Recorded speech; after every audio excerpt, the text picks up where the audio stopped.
بسم اللہ الرحمن الرحیم۔ امام زمان کے وجود مبارک پر دلالت کرنے والی خاص روایتیں، کچھ مخصوص روایات ہیں جن میں حضرت امام حجت علیہ السلام اور آپ کی غیبت کے بارے میں مطالب بیان ہوئے ہیں، جو شیعہ کتب میں اور جبکہ اہل سنت نے بھی اس سلسلے میں بہت کم روایات نقل کی ہیں، لیکن ان روایات کا جائزہ لیتے ہیں کہ اس کی طبقہ بندی ہے کہ بعض روایت میں اصل غیبت امام علیہ السلام بیان ہوئی ہے، بعض روایات میں آپ کی غیبت کے طولانی ہونے کے اسباب کو بیان کیا ہے، بعض روایات میں دو غیبتوں کا تذکرہ کیا ہے، یعنی غیبت صغریٰ اور غیبت کبریٰ، اور بعض روایات میں غیبت کی حکمتیں بیان کی ہے، اور اسی طرح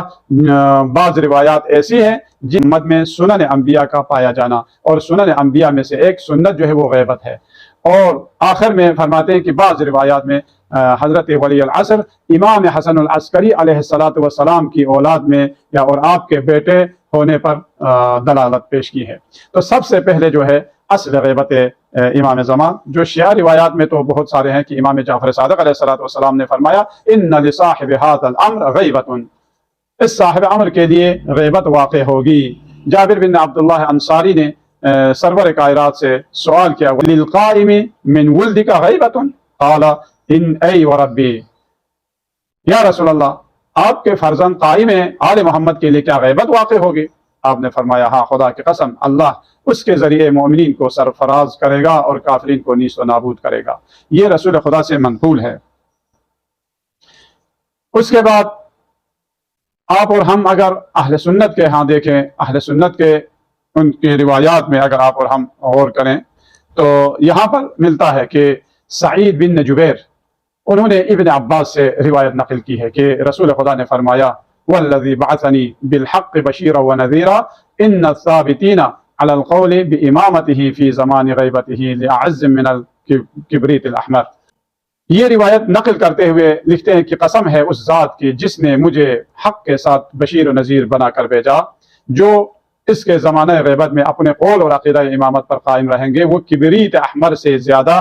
قابل قدر ہوں گے۔ جابر بن عبداللہ انصاری نے اپنی جگہ کھڑے ہو کر عرض کیا یا رسول اللہ کیا آپ کے فرزند قائم آل محمد کے لیے کوئی غیبت ہے وہ واقع ہوگی؟ فرمایا ہاں، خدا کی قسم اللہ تعالیٰ اس کے ذریعے مومنین کو سرفراز کرے گا اور کافرین کو نیست و نابود کرے گا۔ پھر فرمایا اے جابر یہ اللہ کے امر میں سے ہے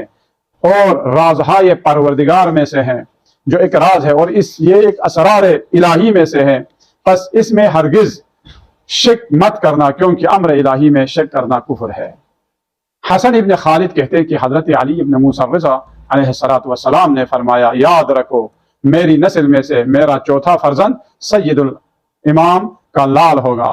خداوند عالم جس کے ذریعے روئے زمین کو ہر قسم کے ظلم و جور سے پاک کر دے گا۔ لوگ اس کی ولادت میں شک میں پڑ جائیں گے اور اس کے لیے ایک طویل غیبت واقع ہوگی۔ اور جابر نے پھر پیغمبر اسلام کے یعنی آپ سے روایت کی کہ آپ نے فرمایا میرے بعد اوصیاء جو ہے وہ 12 ہوں گے، جن میں اول سید الاوصیاء ہوگا اور ابو الائمہ اطہار ہوں گے، اور پھر ان کے بیٹے محمد جنہیں مہدی اور قائم اور حجت کہا جاتا ہے، اور انہی کے لیے غیبت واقع ہوگی۔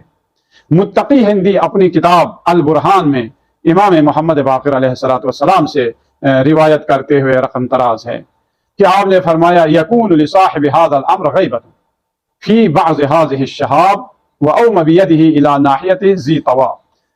امام علیہ السلام کے لیے ان وادیوں میں سے ایک وادی میں غیبت واقع ہوگی، پھر آپ نے مکہ کے اطراف میں واقع ذی طوا نامی پہاڑ کی طرف آپ نے اشارہ فرمایا۔ تو ان سے یہ سلسلہ ثابت ہوتا ہے کہ امام علیہ السلام کی غیبت بھی ثابت ہے، روایات کی روشنی میں بھی اور آیات کی روشنی میں بھی۔